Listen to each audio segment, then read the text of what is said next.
Hello, and welcome once again to the Computer Gaming World podcast. This is Jeff Green, the editor-in-chief of Computer Gaming World, and I have the usual esteemed group of gaming journalists and what the heck do we call you, Scott? I'm producing this puppy, so that's about it. Producer puppy. Yeah. Scott puppy producer. Okay. Whatever that means. Yeah. And with me today are the following journalists. Ryan Scott, reviews editor. Darren Glaston. I feel so weird calling myself a journalist.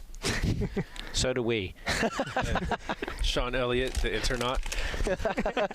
You know, right before we came down here, I was looking at the message board where we'd ask people to ask questions of us, and one guy wanted to know if we could separate all our voices by channel on a regular basis so that they always knew that coming out of their left ear was Darren, for example. I'm going to say no. Can I come out of the subwoofer? Yeah. No. So they're just going to have to get used to us this way? Yeah. Sorry, dude. We're recording in mono. Sorry, dude. Okay, with that out of the way, let's talk about a pretty interesting piece of news for at least some of us that came out this week, which was Apple's announcement. Apple has never really had a whole lot to do with us. Not for, I mean, some of us like Apple, but their support of the gaming community over the years, not so hot. But the news this week was pretty interesting, even to gamers. And maybe I'll turn it over to Darren to explain what we heard. You mean the wonders of boot camp? Yes. So the short version is you can now play any PC game you want, in effect, on a Mac. So you're not a slave to OS X anymore.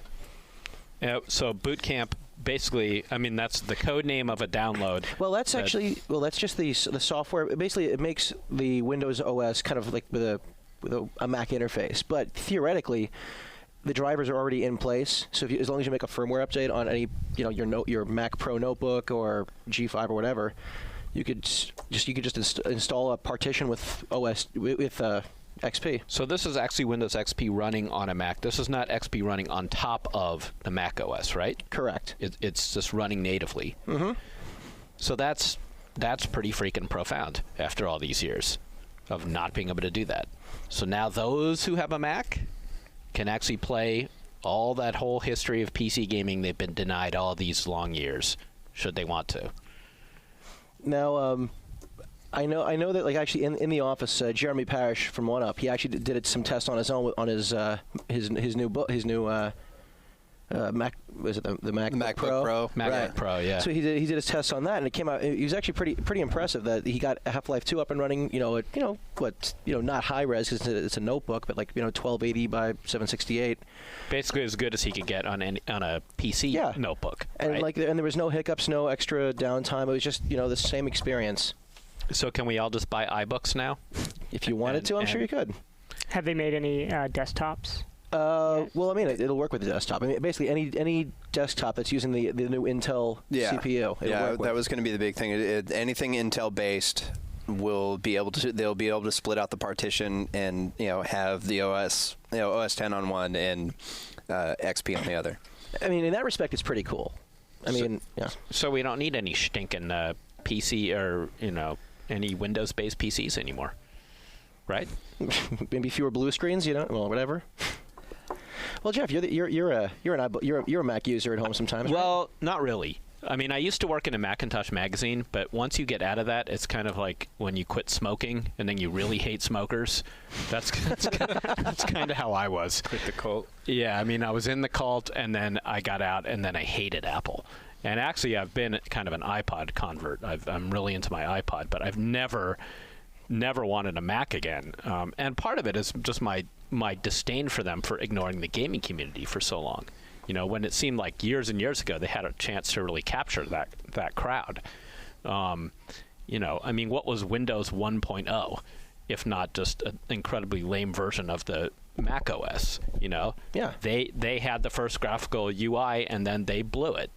So the idea that they could, I was reading the quarter to three boards this morning, and there's a whole bunch of guys on there now who are actually talking about buying iBooks, and these are lifelong Apple haters who now see the last barrier has dropped for them, and the things that are cool about,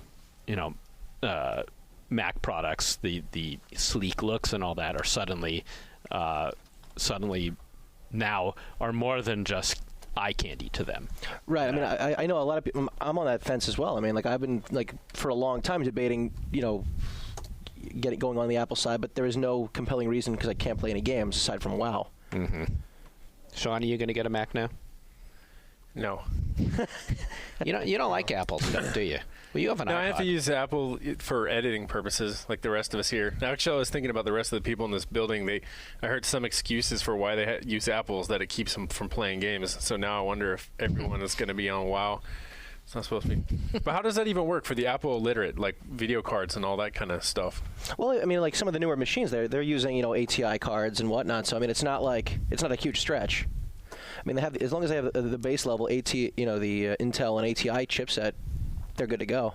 But this is just speculation on my part.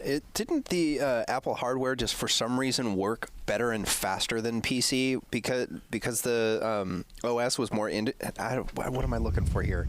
Because I remember talking with a couple people about it that the for some reason the graphics were faster and the CPU and the memory just talked to each other a lot better on the Apple machines. It was a relatively streamlined OS. I think that's been an argument for a long time. I don't know if that was a point of the hardware or the software. I don't know. I use my wife's iBook now and then, and I can't understand the Finder at all. You can guarantee that there's some listeners just banging their dashboards right now, wanting to correct us.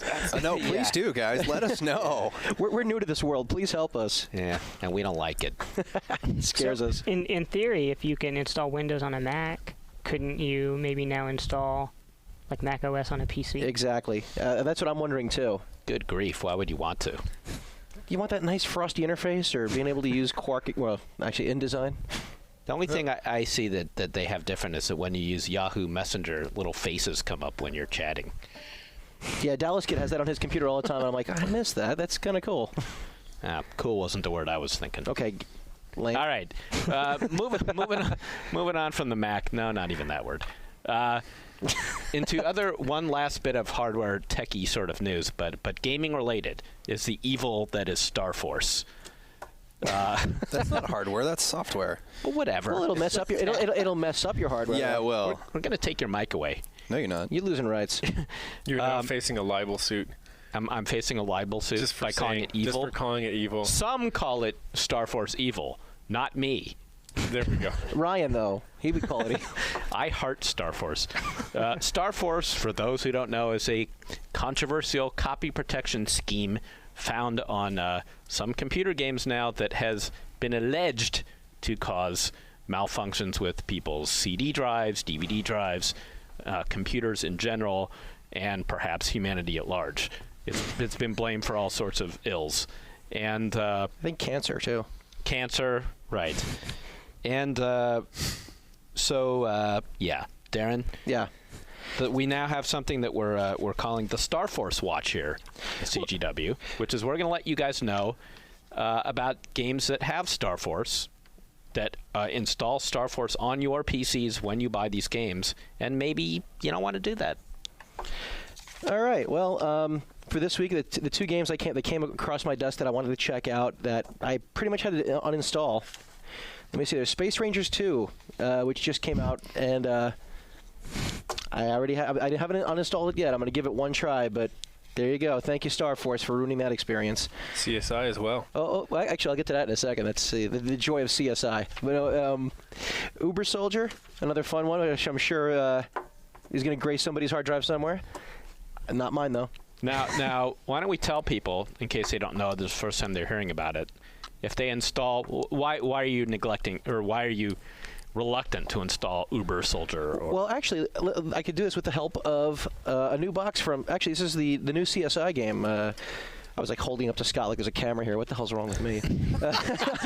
That's the other show. Yeah, exactly. So it's CSI, 3 Dimensions of Murder, and much like this is the one with 3D gameplay. Apparently it's revolutionary here in 2006. But they have 3D, you say? craziness. Wow. And they have this like Surgeon General's kind of warning on the back in like really fine print if you read it upside down against a mirror. This game contains technology intended to prevent copying that may conflict with some CD-RW, DVD-RW, and virtual drives. Basically, it could screw up your computer if you leave it unchecked. So there's actually a warning sticker on this box now, warning you that if you install this game, it may screw up your computer.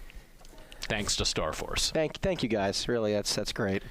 Now this, we have to say, is I believe on every shipping product by Ubisoft. Is it not? But it's in this specific not only case. Ubisoft, but Well, a lot of Ubisoft I am games. so not getting any other games now. Well, this is the case where they've got us by the balls. I mean, if it was anything else, Uber Soldier, that's fine. But this is CSI 3 Dimensions of Murder. If we want to play it, we've got to have it.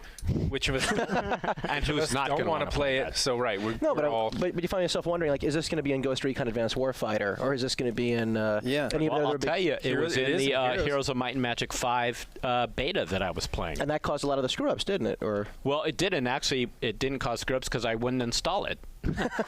I didn't want it on my machine, so I wouldn't play the beta. I just have a problem with, it's like they know that this software messes up people's machines, but yet they put it on there anyway. What are you thinking? Allegedly. and now there's See, they're denying it. well, now there's that lawsuit that's happening.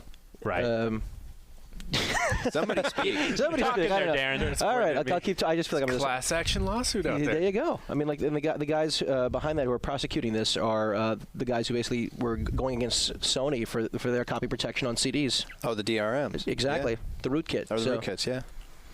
So I mean, it's serious business, Yeah. and I don't know. It's kind of interesting because there are some. I think we've talked about this before. How some games like Stardock, they released Right. Galactic Civ 2, and there's no copy protection on it whatsoever, and still people are buying it by the truckloads.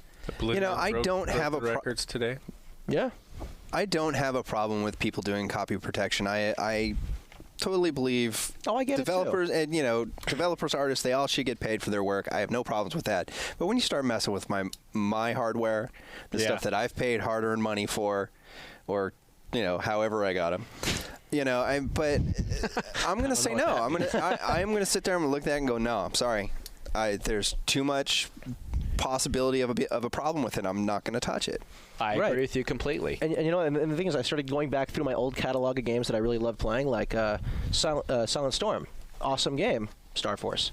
Yep. And you have to start. And the thing is, it installs the stuff in the background. You don't even notice it until you finish the install, and it goes. You have to reboot your computer now for Starforce to work. Right. And apparently you can start telling that maybe something is wrong as if you're noticing your CD drive slowing down, the access times getting longer, things like that. Well, I mean, that's one part of it. I mean, if you reboot your computer fairly frequently, it shouldn't be a problem. Mm-hmm. But one thing I think that a bigger problem behind it is that it leaves open the possibility that it leaves your computer vulnerable to hackers, and they can access like every level of your computer if they want to. Why theoretically? should there, just the fact that there's a warning sticker on a box for a game, warning you that it may screw up your computer. Why should we even have to deal with that BS? I mean, that's another reason to just get an Xbox and say the hell with it. Frankly, I mean, they got to get rid of that crap. The Starforce guys, the guys who make it, claim that all these cases against it are the work of malicious pirate groups. Oh, sure, yeah. Well, they also claim that like Elvis is dancing on Mars now with Jim Morrison and Janis Joplin. And Yeah, these are the same guys who actually on their forums pointed to torrent sites for Galactic Civ 2, so you could download it for free. Yeah, that was a class act. That was a really classy act there. The other thing they did was they had that great contest to disprove that Starforce did anything bad to your PC. Remember that? Oh yeah, and you have to bring the PC to Russia. Their office, which happens to be in Russia. And so then when nobody surprisingly didn't show up to Russia, then they declared that, see, no one could prove it. Hey Ryan, actually, which is a great kind of logic. Did you get any hate mail from your story that you wrote about Starforce? They threatened to sue you, or? No, I actually never heard back from the guy after I first contacted him. Oh, you contacted the crazy Russian guy? Oh, Sorry, yeah. allegedly crazy Russian. There was a big thread on their forums where some people were going back and forth about, like, they were trying to defend themselves, and it eventually got locked because everybody was just going off about how bad Starforce was. Yeah. And then a couple weeks ago, they one of their moderators posted something about how this other security company had done all these tests comparing Starforce against all these other copy protection methods, and that all these claims were false. And they linked to it, and the thing they linked to was just like another company owned by the Starforce guys. Great. Yeah. Well, I think I'm just going to declare guilty until proven innocent with these guys. Yeah, I will always look for that on there, the Surgeon General's warning, and if it's there, I'm not touching the game. I don't care how much people say, oh, this is the greatest thing ever. Not touching it. If the company's putting something on their box, then they know something we don't. I think we should start doing a Starforce alert in our reviews. Yeah. Yeah. Automatically dock everything a star. Oh, wait. Oh. No stars. Okay, so we asked y'all to send in your questions, and we got a lot of them, actually, surprisingly, which means somebody's paying attention. We got mail to both our mailbox and the message board, and there's not time at all for nearly all of yours. So if we don't read your question here today, that doesn't mean we don't like you, even though maybe we don't. It just means that we couldn't get your question today. But there's a couple here we picked out, kind of general gaming sorts of stuff that we thought we'd read and address. And the first one comes from Danish Viking 45 on our message board. Preceded by 44. Right. Who the other 44 are, we don't want to know. But does that mean just to get silly and pause for a minute that he was registering account, he put in Danish Viking, that name was already taken, and he went again and he Danish went again. Viking 2, Danish Viking 3. And then Wow, that's determination. Between 13 and 28, he made a skip, so he went to Danish Viking 30, and that was a no-go. So he kept going up, and he landed at 45. It's persistence, though. They do have long winters. He had nothing else to do. I was just saying. Right. Please don't send us hate mail for that. That was a joke. We love the Danish. This is not the new Canadian corner. And we love Danishes. Okay, so Danish Viking 45 asks us, it's a multi-part question. This is directed towards all of us. What is your favorite genre? What is your favorite game of all time? And what is your favorite game maker designer? If you could answer those, then we would be able to understand you a bit more, right? Probably not. Well, I would appreciate it. That was him, not me. I don't appreciate it, but Danish Viking does. You don't want to hear what we have to say. No, I don't. So who wants to start? That's a good question. Yeah, what the hell? I'll start since you guys all right, want to jump in there. Oh, okay. I'm a RPG. Yeah, Also first-person shooter. Yeah. I think my most favorite game is Diablo and Diablo 2. Those are good games. Mm-hmm. We approve. I wasted many an hour on those. You're not alone. No. Ryan? Favorite genre, probably old adventure games, like the Sierra LucasArts ones. I miss those. Nowadays, it's probably games like adventure games like Beyond Good and Evil. So adventure games mostly. Yeah. I dig stealth action games too. There's not a lot of good ones on the PC though. Don't you dare say that again. You're out of here. Favorite game of all time? PC game? Yeah, PC game. Hi. No, tell us Computer about gaming Mario. world. Sheesh. Tell us about your favorite DS game. What? What magazine is this? And Dogs. All right, go on. My favorite game of all time is probably either Sam & Max or the original Gabriel Knight. Ah. Both very The good. classics. Didn't even know you were alive for either of those games. Thanks. He got the Where Is version somewhere. Darren? Oh, man. You know what? I was actually trying to come up with, like, one definitive genre. I mean, like, I can tell you I don't like racing games as much, like the hardcore sim ones. And that's about it. I like everything, really. I mean, I'd say that there's one genre. I like the fact that a lot of the genres are coming together now. You're just copping out, man. I am copping out. Everything. No, look, I do. I mean, like I love playing turn-based games like Silent Storm. Yeah. But I also love first-person shooters. Why were you ripping on CSI 3D? Because that's some. Damn liar. I didn't say I liked everything. I liked every genre. No, but I mean, I do miss. I miss adventure games definitely, and. Geez, all-time favorite game? Yeah, that's a tough one. That's a really tough one, and it's kind of retro too. I mean, I'm gonna have to. I mean, this is a game that probably like me and like 5 other people heard of, but Sundog: The Frozen Legacy. I'm not one on this one. It's totally obscure. You're not just picking this because of the obscure factor? No, I actually... to be hipper than us? No. I actually play this on an Apple emulator every once in a while. Expecting to hear about Fallouts and System What's it called? Shocks. No. It basically was like... Fallout. It was like Fallout's a great game, too. That's another great... I don't know what to pick. The pressure's on. Thank you for throwing another one at me. No, it's true. Dog, what? Sundog: The Frozen... Basically, it was a space-bound GTA strategy game, action game that came out, like... with almost like no graphics, but it had a lot of cool stuff. So wait. So your favorite game of all time? Yeah, it's up there. It's is up a there on game the called list. Sundog: The Frozen Legacy. that and Let's break out the muds. that and XCOM. There's this one room in the XCOM. mud. You know what? Don't forget XCOM. You know what? The thing is, that's what I'm saying. Is that like there's It's very hard to answer this question. really? It's like Because it kind of changes all the time. it's like saying, what do you feel like having for breakfast this morning, or whatever? Right, and then whatever it is, like in my case, which I think I'll settle on Team Fortress for this, there's always going to be tons and tons of stuff about it that you hate. And in the case of Team Fortress, the big flaw is grenade spamming, or basically that every class has so many types of grenades, both primary and alternate, that you get these cases where everyone just runs out into the field and empties all their resources and everyone just blows up and dies. But that aside, in terms of, I just spent years and years playing it, just really learning the engine inside and out, and to the point where, you know, aside from the various modes that it introduced to multiplayer shooting in general, even the side things like conch mapping, which is essentially a platforming type activity where a medic takes his concussion grenade and performs leaps with that. But so map designers would make these big skill tests that are all based on that. I mean, there's just so much to that game, so much variety. There's versions of football within it, basketball, you know, all these different things. So for my money, it was free for me, so definitely Team Fortress. Yeah, it was a great game. And genre? Did you answer the genre question there? Yeah, I'd say types. I mean, like Darren, I like, you know, stuff in all directions, but I'd be lying if I didn't say that shooters, single player, multiplayer are my forte, my favorites. I guess for me, it's probably fantasy RPG stuff the most, but also shooters. I played a lot of shooters. Favorite game of all time, in fact, might be Doom.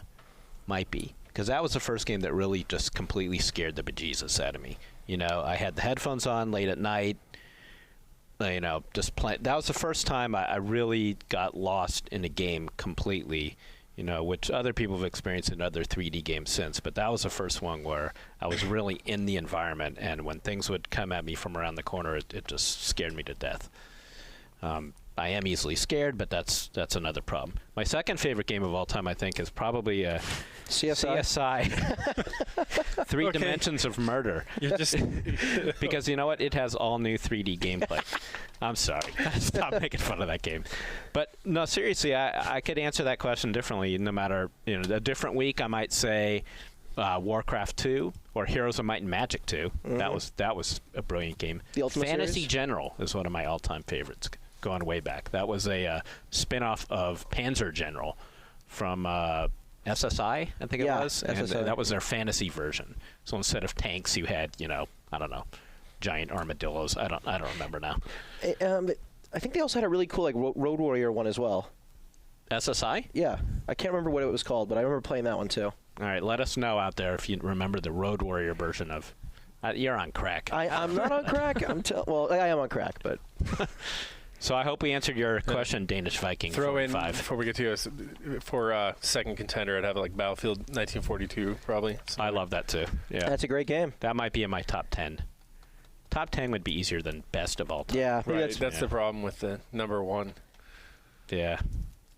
Just when you ask World of Warcraft, I'd have to put in my top 10 now. Yeah, I'm sorry. I think we're more skeptical about the stuff we're still playing on a daily basis now because we just want to let it stand up. Like I'm close. I'm close to 400 hours in Battlefield 2 now, and it's like theoretically, I'm sure, down the road that'll definitely be in 400 hours? Yeah, that's kind of scary. I'm sure that's a fraction of your World of Warcraft hours, but I mean, to give you the idea of how much replay value you get out of some shooters, it's definitely up there. And I don't have to pay to get outside each month. We do. We all do. That does kind of segue nicely into the other question that we were going to read today, which comes from Jason, who asked us, I wanted to know if any of you guys ever get into a retro mood and play past favorite games again, or try out games you might have missed from years past, or do you just stick with the latest titles? That was a good question. I mean, a lot of the times we are stuck with the latest titles because we're reviewing them, and we want to stay current even if we're not reviewing them ourselves. We sort of need to know what's happening to be au courant, as they say. But do you guys ever like to fire up ye old games for fun? Well, so long as they work in XP, I guess. There's a lot of tweaking that goes on with those. Yeah, I bet they'd work on the Mac OS. I bet. Yeah. My even old game is recent in your guys' books, but yeah, I'll still play Team Fortress. We'll play Warcraft 2 Nothing wrong with that. Just to go on and make because of course the few people that still play are all gods, so we'll just rig up some cheap ass map and tell them that it's like massive gold, and instead we'll put like $1 in each mine and get them pissed off real quick and move on to something else. So I find that some games just don't age at all. If they're not like shooter first-person stuff where the 3D graphics were like the key thing, to me it doesn't matter like when you're playing a Civ sort of game. I just reinstalled Heroes of Might and Magic 3, which is 5 years old or something, and that is just as good to me as it was when it came out. Did you get a chance to play around with the new Command and Conquer box set? I didn't. No. How is it? I mean, it kind of stands up. I mean, it's not like because there's some full motion video in there, isn't there? The cutscene. I mean, it's just the cutscenes. This is true. Yeah, just so we could see Kari Wur again in action. Oh. Who made that whole Ryan, you were just playing Ultima. That was Ryan? Weren't you? No? Weren't you just playing Ultima like last month? Ultima Online? Yeah. I still play that. Yeah. That's mad old. That's serious old. There you of course, go. it's still current, though, right? I mean, it's still live. Well, are you playing on a Run UO server or? I'm playing on EA servers. Yeah, nobody should be playing on those anymore. And I reinstalled Diablo 2, Scott's favorite game, and that completely held up. Totally. Yeah, actually, I had a conversation with Robert Heron, our HDTV analyst for PC Mag, and that's one of the things we brought up. It's like, BattleNet's still up and running, and there's hundreds and hundreds and hundreds of people still playing that game. They still online. have tournaments all the time. My 13-year-old nephew recently asked me for a copy of StarCraft. Oh my God! And he's 13. Yeah, I would have thought he would have had no interest, or maybe even known what it was. I love the concept of that game, but I am just horrible at management of it, and I always get trumped. Yeah, you definitely got to bring your friends to that one. Yeah. To play against. Yeah, otherwise, I mean, it's like what percentage of South Korea's economy is based on that game? Tread very carefully online when you look for competition in that game. Yeah, any vaguely Korean name. Gone in 2 seconds. Uh-huh. Yeah. That's how I win. I just change my name to a Korean-sounding name, and it just intimidates them into quitting. So, like, you do some really stupid move, and, like, they think, uh-oh, does he know some kind of secret plan? Exactly, yeah, it's some, secret Korean tactic. Yeah. Okay, that didn't sound too racist. It's the Kobayashi Maru. Oh, jeez. So I think to answer the question, yes, huh? We all like playing old games. This has inspired me. I think I want to go reinstall Interstate 76. Oh yeah, I totally want to get back into that. Okay, so that's it. What would be the one retro game, the old game you'd like to play right now? If you had time, we didn't have to finish this issue. Just something you haven't played or you've been meaning to play again. SimCity. Like the original? The original, yeah. Wow. None of the sequels were any better. That's always the best one. Yeah, I think I agree. They messed it up with the water. The pipes. Sewers, the pipes. Underground. I need to play System Shock 2. That'll offend some people, but I still haven't played it. Oh, man, that was a great game. Yeah. Darren? Well, I'm going to stick with I-76 only because I haven't played it. Graphically, it probably won't stand up, but still, I'm going to just check it out again. Scott, what would you go play right now? If you had all the time in the world. If I had all the time in the world, I'd go play Fear and actually finish it. I think I can get past like the first act of it if I ever get back to it. Geez. Jokingly, I first game that just popped into my head because I remember going over to a buddy's house, and this was like in the mid-'80s, and he had Leisure Suit Larry and Passionate Patty up there. And I saw like 3 or 4 scenes of that, and I just thought it was the funniest thing ever. Yeah, they have porn for free online now. Yeah, I know. I'm just saying. Yeah. Okay. But I don't know. It just hit me and just like, oh man, that was demented stuff. I'd like to go back and see it now. I don't know why. Okay, we're gonna leave Scott alone. No, you're not. No, that's a bad idea. Mine might be Ultima 4, maybe. I've been meaning to play one of those old Ultima again. Was that the one that introduced the whole conversation parser? Like you say keywords and. I think so, unless that was 3. But now we'll find out from some angry reader. I'm sure. Or maybe Fallout again. That was a great game. That was a good game. So there you have it. That's us. That's CGW today. What's with us in the silences lately? There's that silence. Because I think you guys are still trying to feel out the whole process and, be able to fill in the gaps over each other. And feel out the internet. Well, don't ever send that picture out ever again. That's all I have to say. That's for readers, yeah. Everyone do a Google search. Do a Google search for Internet. That's INTERNAUT. He'll be our mascot. We're going to get some Google angry image. parent emails. Yeah, if you're under 18, don't search for that. It's safe. No, you can have safe filter on, and you'll still pick up the internet. With the safe filter, that photo still shows up? Yeah. He defies all convention. Okay. He's a How do man you of know tomorrow. that? There's kind of... Because before we came down here for this, I searched it to send the link around, and it came up, and I've got safe search on when I'm at work. Okay, I'm just saying that And photo better believe it. had hints of reproductive organs on there. Yeah, That's just your imagination. My brain painted those in. Yeah. That's his flight stick. That was totally his flight stick. I'm going to have nightmares forever. Okay, let's wrap it up. We're wrapping it up. We're hitting the flight stick jokes. And now I'm not hungry, no longer hungry for dinner. Thank you.